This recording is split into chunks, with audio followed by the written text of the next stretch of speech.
nibyo ndabasuje kandi bahaye ikaze bifurije kugubwa neza igicamunsi cyiza kuri mwe mwese mudukurikiranye muri mu bice bitandukanye mu majyepfo amajyaruguru asirazuba uburengerazuba abari mu gihugu cy'u Burundi, Uganda, Repubulika Demokarasi ya Kongo, Leta Zunze Ubumwe za Amerika, Zambia ndetse n'ahandi mudahwema kutugaragariza urukundo ndetse no kutwereka ko mudukurikiranye.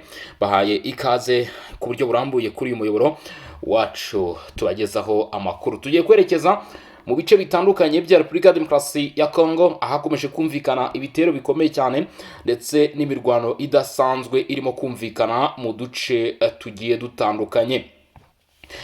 Abarwanyi ba M23 bashyize ibirindiro bikomeye cyane ahitwa Kaziba mu rwego rwo kwitegura ibitero byo kwerekeza mu mujyi wa Uvira.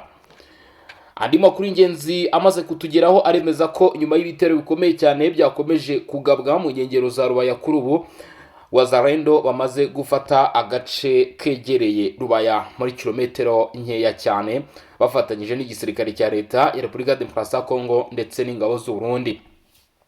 M23 biravugwa ko irimo kugaragaza yuko muri Kivu y'Amajyepfo hakomeje kugabwa ibitero biri kwibasira ibice bituwe cyane by'umwihariko Mikenge ndetse n'ahandi mu myanya igiye itandukanye.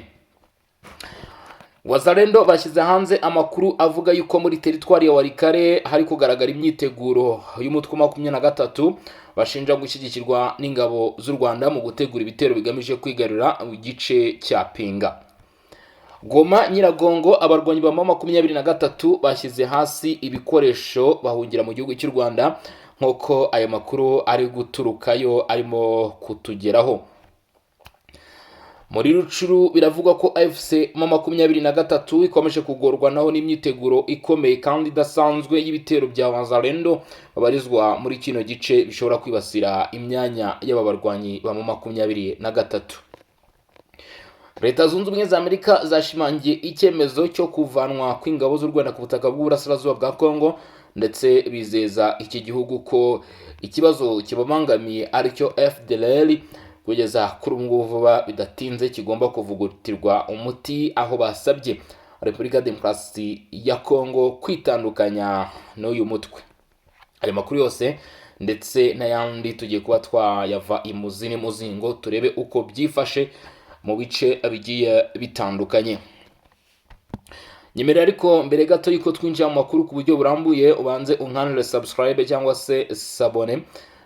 By'umwihariko kandi abantu mudukurikira cyangwa se mudahwema kubana natwe umunsi ku wundi ndasaba ko mwasharinga aya makuru akaba yagera ku bandi. Ikindi kandi cy'ingenzi ugomba kuba wamenya ku bantu mudukurikirana cyangwa se ku bantu tubana hano muri bino biganiro n'amakuru ushaka no kunyarukira kuri Jiko Info naho ugakurikira amakuru n'ibiganiro tugenda tukugezaho. Reka twinjire mu makuru ku buryo burambuye turebe uko byifashe mu myanya igiye itandukanye hano muri Repubulika Demokarasi ya Kongo. Muri teritwari ya Masisi mu ntara ya Kivu y'Amajyaruguru nyuma y'uko agace gacukurwamo amabuye y'agaciro ka Rubaya kari kibasiwe n'ibitero bikomeye cyane byari byahagabwe n'uruhande rw'igisirikare cya leta ya Repubulika Demokarasi ya Kongo, hakaza kubaho gusubira inyuma.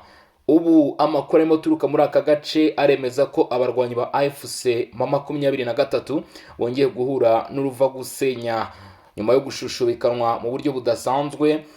Ni igitero gikomeye cyane cyagabwe guhera ku munsi w'ejo mu masaha nijoro na Wazalendo. Ubu tuvugana amakuru atugera kuri tariki ya 8 aremeza yuko amatsinda ya Wazalendo abarizwa muri kano gace yabashije kwegukana intsinzi.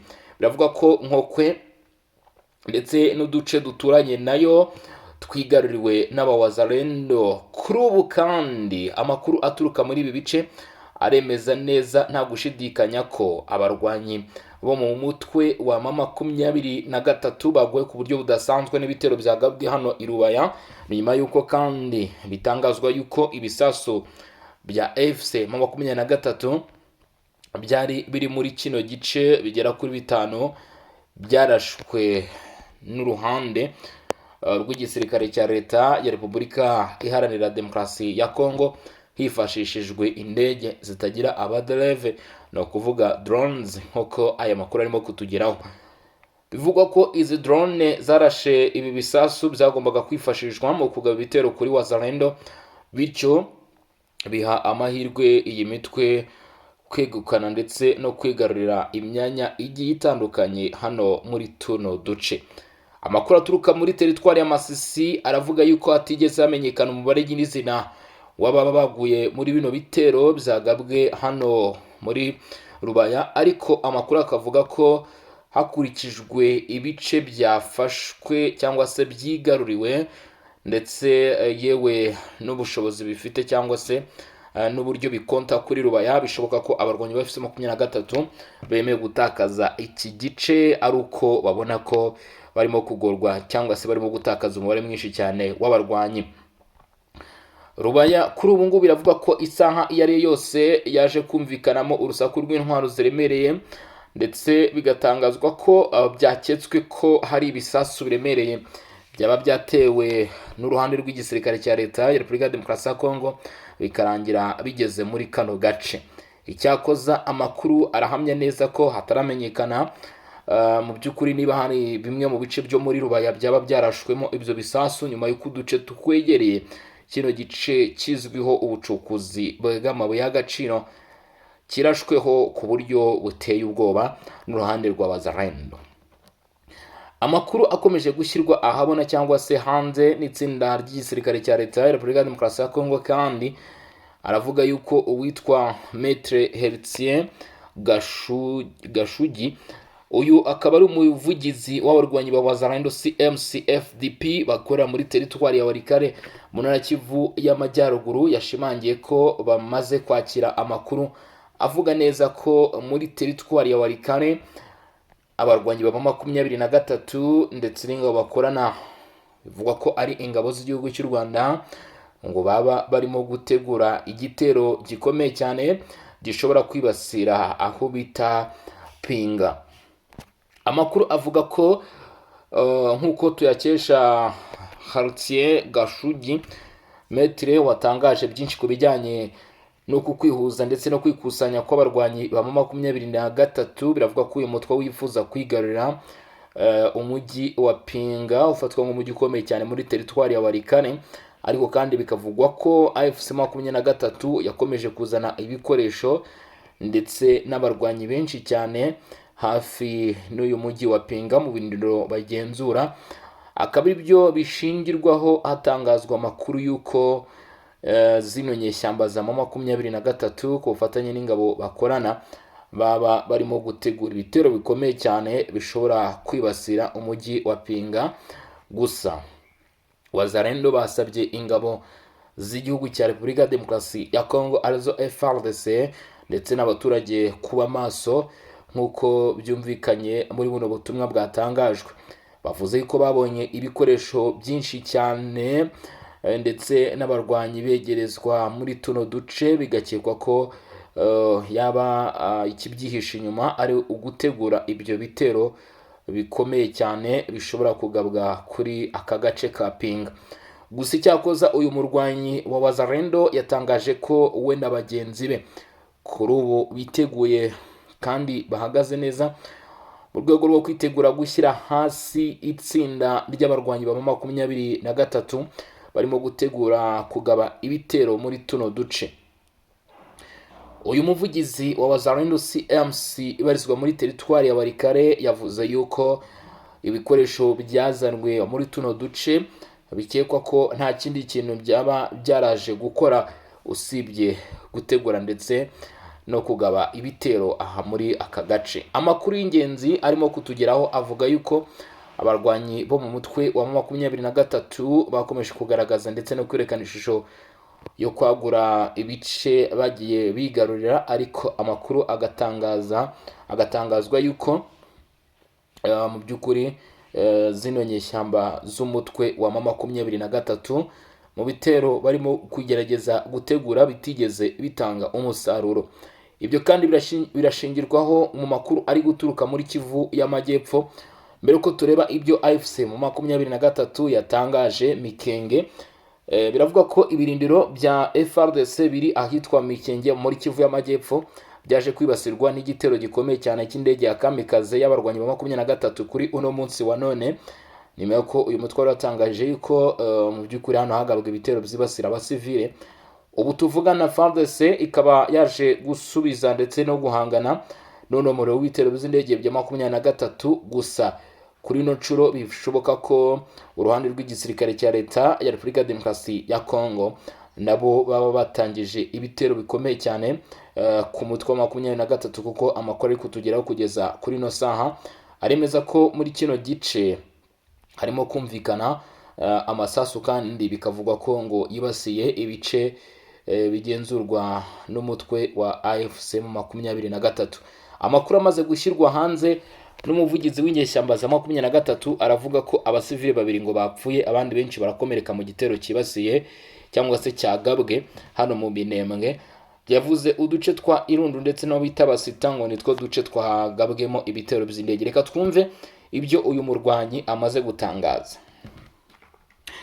Ni Minembwe muri Kivu y'Amajyepfo. Amakuru yatangajwe n'abaturage bo mu gace ka Irunda na Basita muri Minembwe biciye ku barwanyi ba FC23 ngo aravuga ko igitero cy'ibisasu bivuga ko cyagabwe ku itariki 7 Kamena 2026 ngo kikaba cyagabwe n'ihuriro ry'ingabo za FARDC ndetse n'iza FDNB cyahitanye abasivile babiri, ndetse ngo iki gitero cyakomerekeje abandi benshi cyane abagore ndetse n'abana, ndetse ngo cyangiza ibikorwa remezo birimo ibyumba bibiri by'ishuri ribanza aho bita Irundu.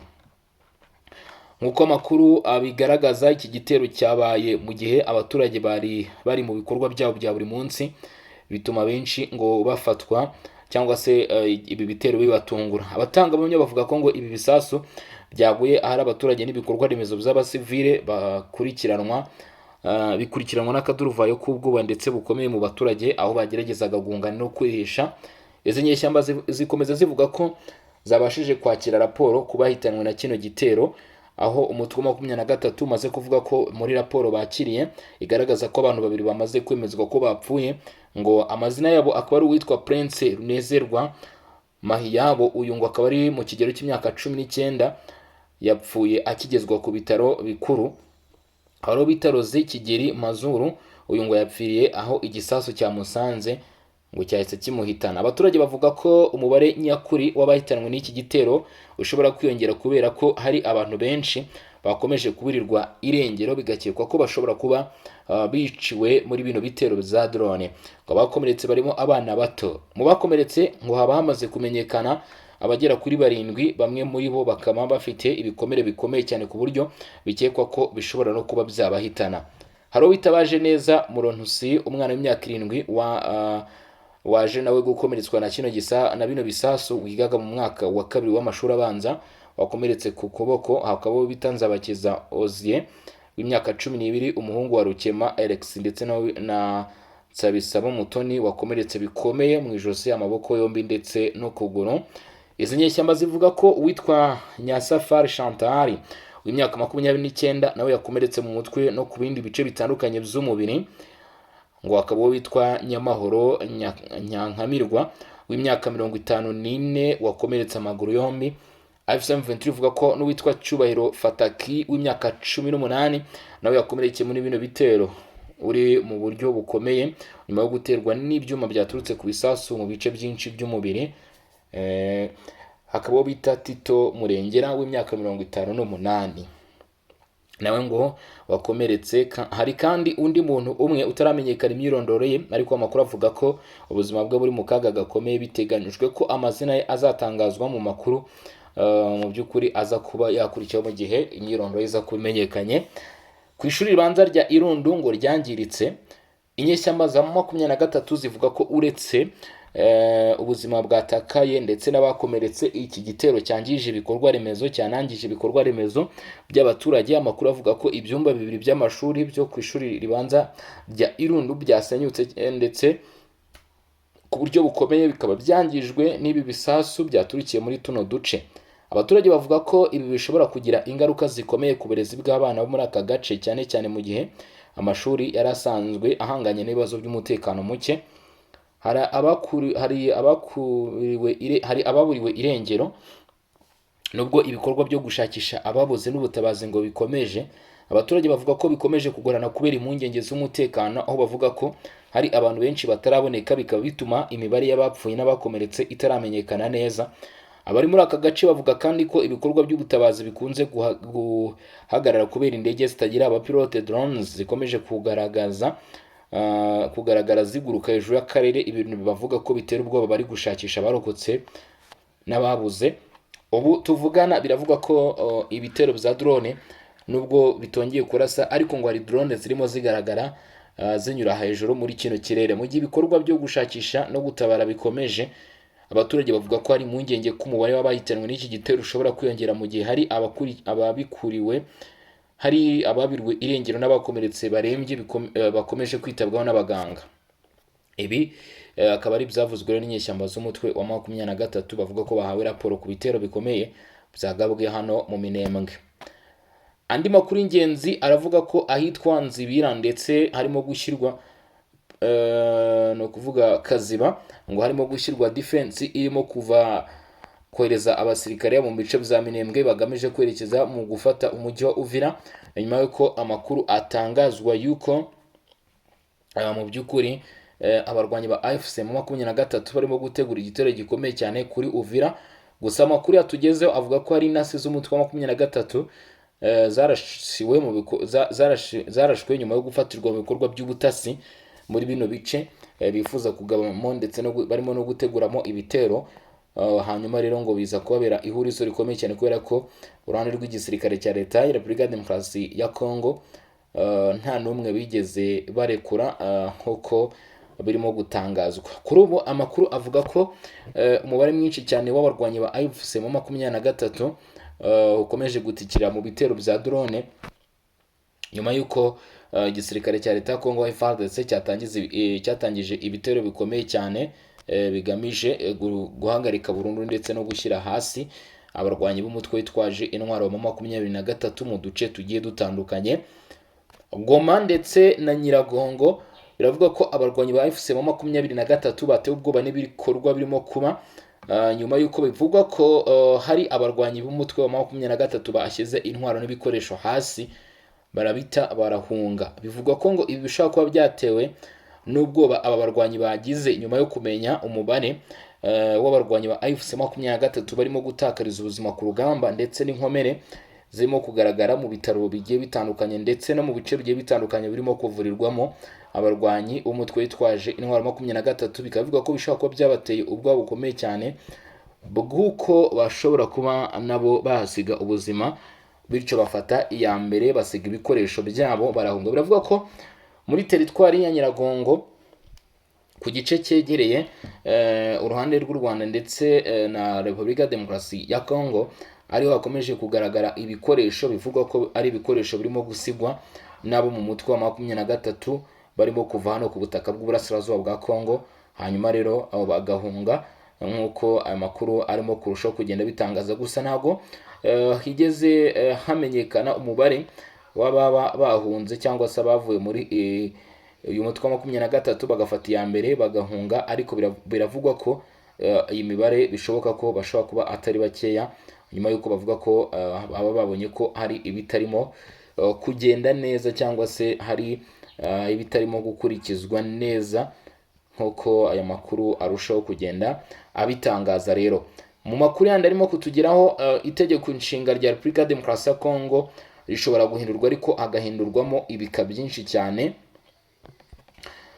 Ngo inteko ishinga amategeko ya Repubulika ya Demokarasi ya Congo yemeje umushinga w'itegeko rigenga isoko ry'imari n'imigabane. Ibi byo waba biziho iki? Abadepite bo muri ishinga amategeko ya Repubulika ya Demokarasi ya Congo bateraniye mu nama rusange yaje kuba ari kuri wa gatanu tariki 5 Kamena 2026. Aba badepite bemeje umushinga w'itegeko rigamije gushyiraho no kugenga isoko ry'imari n'imigabane.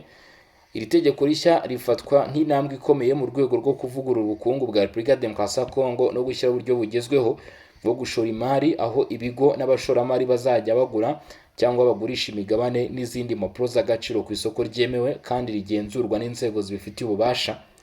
Iyi nama rusange yabereye mu bihe byihariye kuko yahuriranye no kwibuka imyaka 25 ishize habaye intambara y'iminsi 6 yabereye mu mujyi wa Kisangani. Iyo ntambara yabaye hagati y'ingabo z'u Rwanda ndetse n'iza Uganda, ikaba yarasize abaturage benshi bahasize ubuzima ndetse yangiza ibikorwa remezo n'imitungo myinshi. mbere y'uko imirimo y'inteko itangira, perezida w'inteko ishinga amategeko yasabye abagize inteko gufata umunota wo kwibuka ndetse no guha icyubahiro abazize ayo makimbirane yabereye Kisangani. Abadepite bose bafatanyije muri uwo mwanya wo kuzirikana amateka akomeye igihugu cyanyuzemo ndetse no kwibuka inzirakarengane zahitanywe n'iyo ntambara. Muri uwo muhango, Depite Aime Boji Sangara yashimye perezida wa Repubulika Felix Antoine Tshisekedi Tshilombo ku bikorwa avuga ko byakozwe mu rwego rwo gufasha ndetse no kurenganura abahuye n'ingaruka zikomeye z'intambara. Yagaragaje by'umwihariko akamaro k'ikigega cyihariye gishinzwe gusana ndetse no gutanga indishyi ku bahohotewe n'ibikorwa Uganda yashinjwe gukora mu buryo bunyuranyije n'amategeko muri Repubulika ya Demokarasi ya Kongo kizwi ku izina rya FRAVO. Nk'uko abayobozi ba Repubulika ya Demokarasi ya Kongo bitangaza, iki kigega cyashyizweho kugira ngo gifashe abaturage bagizweho ingaruka n'ibikorwa by'intambara n'iyangizwa ry'imitungo byabaye mu burasirazuba bw'igihugu, cyane cyane mu mujyi wa Kisangani no mu bindi bice byibasiwe n'imirwano. Ku ruhande rw'ubukungu, iyemezwa ry'umushinga w'itegeko rigenga amasoko y'imari n'imigabane ritegerejweho gufasha Repubulika ya Demokarasi ya Kongo gukura abashoramari b'imbere mu gihugu n'abaturutse hanze yacyo, kongera uburyo bwo kubona imari ku bigo by'ubucuruzi no guteza imbere urwego rw'imari muri rusange. Abasesenguzi b'ubukungu bavuga ko isoko ry'imigabane rifite uruhare runini mu kuzamura iterambere ry'ibihugu, kuko rifasha ibigo kubona amafaranga yo kwagura ibikorwa byabyo ndetse no guhanga imirimo mishya. Icyakora mbere y'uko iri tegeko ritangira gushyirwa mu bikorwa, rizabanza kunyura mu zindi nzego ziteganywa n'amategeko kugira ngo ryemezwe burundu. Niryemezwa rizaba ari rimwe mu mavugurura akomeye Repubulika ya Demokarasi ya Kongo ikomeje gukora mu rwego rwo kubaka ubukungu bugezweho no kongera icyizere cy'abashoramari ku isoko ryayo. Hari andi makuru akomeje kujya ahagaragara mbere y'uko tunagaruka ku bijyanye n'ingabo za Angola ndetse n'ingabo z'Ababiligi, ingabo za Ukraine n'amapozisiyo akomeye cyane arimo gufatwa n'abasirikare ba leta ya Kongo. Reka nkwinjize mu makuru. Haravugwa abaturage n'abarwanyi ngo bataye ibikoresho bya gisirikare, abandi bakambuka berekeza mu Rwanda. Aya makuru waba uyaziho iki? Reka nyakomozeho. Uruhande rw'igisirikare cya leta Repubulika ya Demokarasi ya Kongo ndetse n'ubuyobozi muri rusange bamaze gutangaza ko babonye amakuru avuga ko mu mujyi wa Goma mu burasirazuba bwa Repubulika ya Demokarasi ya Kongo haravugwa yuko ngo kuri uyu munsi ahazwi nko kuri borone ya 13, ubwo twavuga ko ni ku munsi w'ejo kuko twamaze kugera ku itariki ya 8, kandi aya makuru nayo ku itariki 7 ngo habonetse imyambaro ya gisirikare n'intwaro byatawe na bamwe mu bantu bari bafitanye isano n'umutwe wa AFC/M23. nk'uko amakuru yatangajwe n'abayatangaje abivuga, bamwe mu rubyiruko rwari rwinjijwe muri uwo mutwe ngo baba barataye ibikoresho byabo bya gisirikare mbere yo kwambuka umupaka berekeza mu Rwanda. Aya makuru kandi avuga ko hari na bamwe mu rubyiruko rw'abanyekongo bivugwa ko bavuye aho bari bakaburirwa irengero ryabo.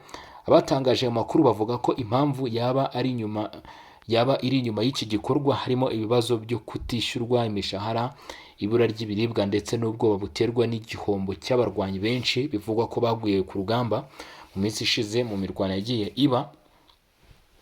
Nk'uko ayo makuru abisobanura, bamwe mu barwanyi ngo bamaze igihe binubira ko batabona umushahara ku gihe, ibintu bivugwa ko byabaye byaragize ingaruka ku myitwarire no ku bushake bwo gukomeza ibikorwa bya gisirikare.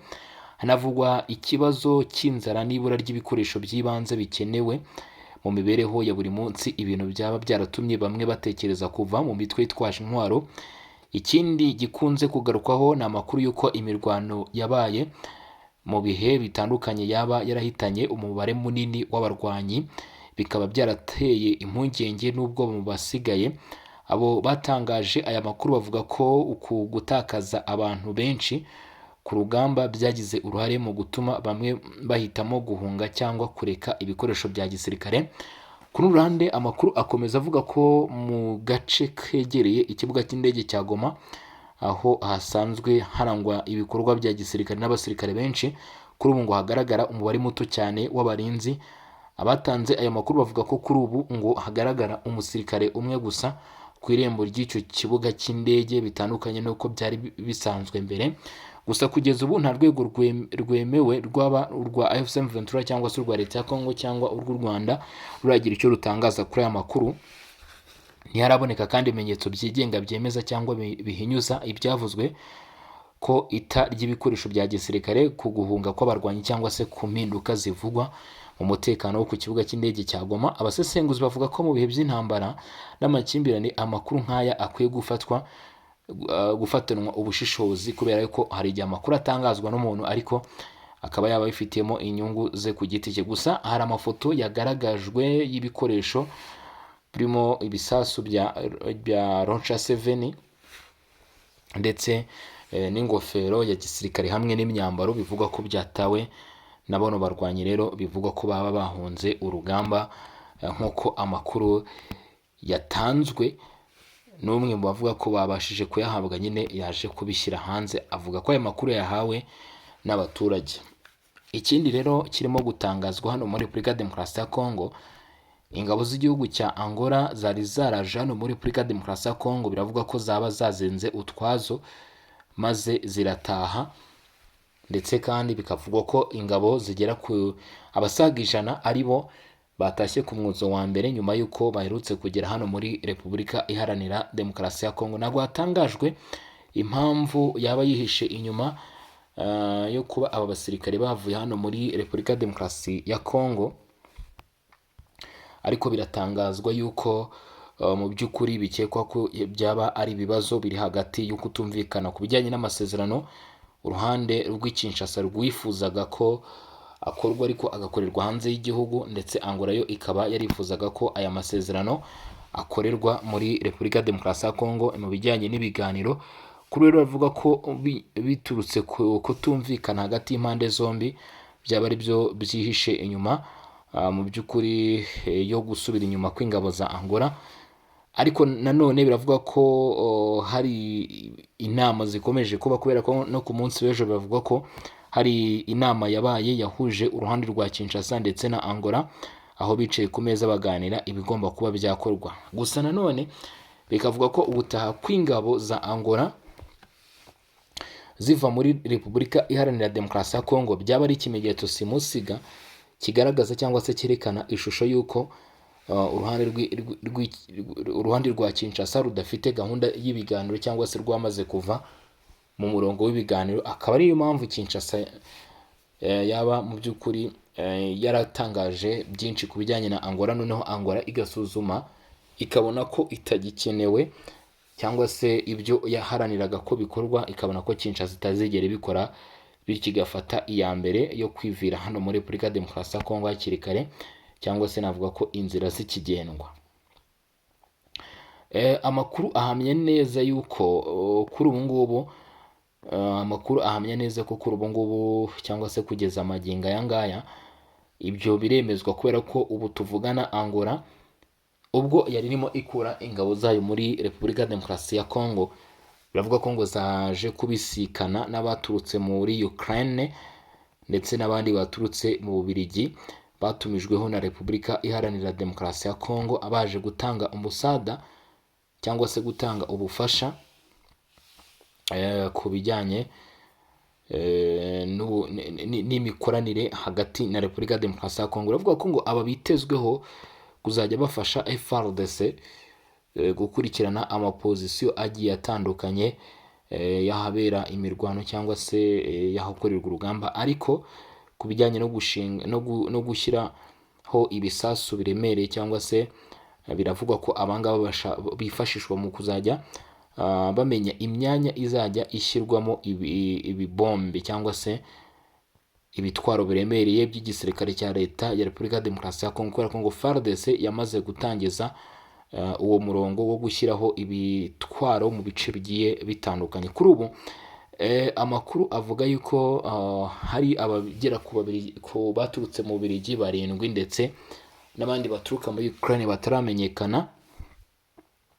Bivugwa ko rero iri tsinda ry'ingabo zaturutse muri Ukraine n'Ububiligi zigomba gufasha ingabo gufata pozisiyo z'urugamba mu gutegura ibitero ku nyeshyamba z'umutwe wa 23, ndetse si bo bonyine gusa n'indi mitwe bakorana, ariko bikavuga ko nyamara ngo ibitero birimo gutegurwa n'uruhande rwa Repubulika Demokarasi ya Kongo hari ubwoba bw'uko izo pozisiyo barimo bagerageza gufata cyangwa se iyo myanya bakomeje kugenda bateguramo ibitero haba hari gahunda y'uko Repubulika ya Demokarasi ya Kongo yashaka ko ibyo bisasu cyangwa se ibyo bitero bizagera no ku ruhande rw'u Rwanda. Gusa aya makuru yagiye atangazwa na bamwe mu bakurikiranira hafi ibijyanye n'amakuru mu burasirazuba bwa Kongo, ariko ntabwo bigeze bemeza ko hari proof zifatika zigaragaza ko koko ibyo barimo kuvuga kuri Repubulika ya Demokarasi ya Kongo yaba irimo kugerageza kubitegura, kubera ko iki gihugu cyangwa se navuga ko uru ruhande rwa Kinshasa narwo ntabwo rwigeze ruvuga ko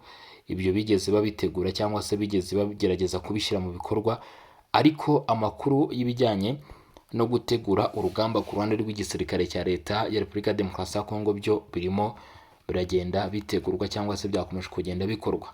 Ibitero birimo kugabwa muri Kivu y'Amajyepfo byakomeje kwamaganwa n'abashyigikiye umutwe w'inyeshyamba za 23, aho batangaje yuko ibi bitero birimo gukorwa mu mihana ituwe n'abanyamurenge birimo kugira ingaruka zikomeye cyane cyangwa se navuga ko zidasanzwe hano muri Kivu y'Amajyepfo. Biravuga ko ibi bitero nyuma y'uko hari amakuru avuga ko ngo byaba byahitanye bamwe mu bayobozi batwirwaneho, amakuru amaze gushyirwa hanze n'umutwe w'abarwanyi ba 23 bamaze gutangaza yuko ngo ibyo bitero byagabwe hano muri ino myanya byahitanye abaturage b'abasivile, ndetse bemeza ko hari n'umudamu ndetse n'abana babiri byakomerekeje, aho hari umwana uvuga ko cyangwa se abana bivuga ko ngo ibisasu byabakomerekeje byabasanze aho bari bihishe mu mirima, bityo inyeshyamba za 23 zikaba zatangaje yuko zitarimo kwishimira iri korwa ry'ibitero birimo kwibasira imyanya ituwe n'abaturage. Lawrence Kanyuka, umuvugizi w'abarwanyi ba AFC 23, yashyize hanze ibijyanye n'izi nkuru z'ibitero bavuga ko birimo kugabwa muri Kivu y'Amajyepfo, ndetse umutwe wa 23 wongera gusaba yuko